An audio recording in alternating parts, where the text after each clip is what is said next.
conference welcomes a listening government prepared to change its mind. For decades, we've been governed by an elected dictatorship. There was much argument about what the electorate voted for in May last year. For sure, they didn't vote for a continuation of dictatorship. What they got was a coalition. In February 2003, arguably the largest peacetime protest ever seen in Britain took place in London to demonstrate opposition to the planned invasion of Iraq. Tony Blair's government took absolutely no notice.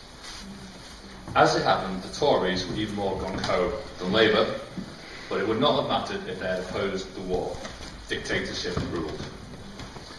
In February 2011, the coalition abandoned, shelved, its plans to sell off forest and woodland managed by the Forestry Commission, and in the face of a much smaller protest than 2003. It doesn't stop there. The coalition said it would no longer continue funding the financial inclusion scheme when the current allocation ran out. This scheme provides specialist advice to people struggling with debt, a problem likely to get worse before it gets better. Vince Cable has since found £27 million to keep the scheme going. One could cite a number of other examples where protest has had effect, as well as a good number where it hasn't, in the 9 months of frenetic activity by the coalition. To some of us, these responses to public pressure are welcome as a demonstration that a faint flicker of democracy is penetrating our corridors of power. We recognise that protest by itself is not enough, and government by public pressure on every issue would not work. In our current climate, one needs to suggest alternative ideas to show monetary saving by a better route wherever possible. There are others who would describe all positive responses to pressure for a change of mine as U-turns, with a highly derogatory meaning attached. The devil is always in the detail.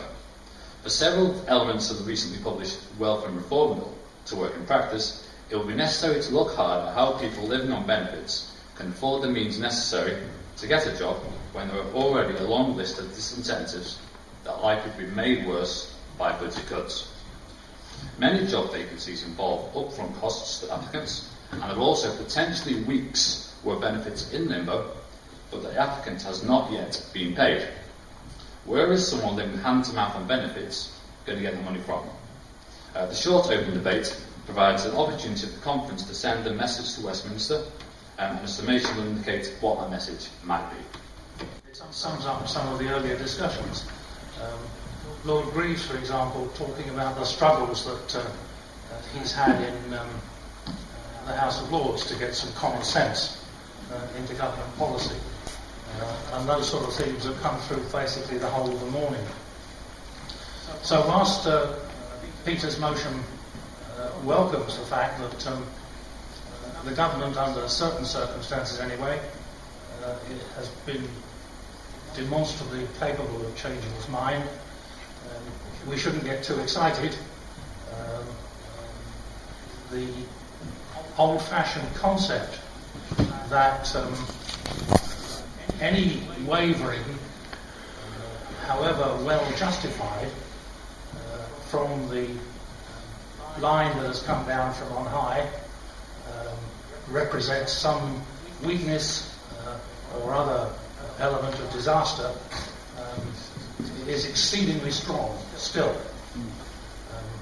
We shouldn't forget, if you want to be a conspiracy theorist, and I'm not generally, but I am on this one, that there is a second coalition in this country, and it's a coalition of most of the media, the Labour Party and the right wing of the Tory Party, which has the solitary ambition to destroy the coalition, and most particularly to destroy the Liberal Democrats.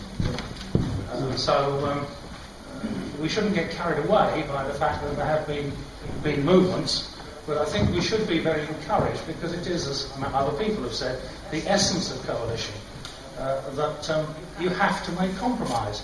And actually, in reality, compromise is a sign of strength, whereas pig-headedness is a sign of weakness.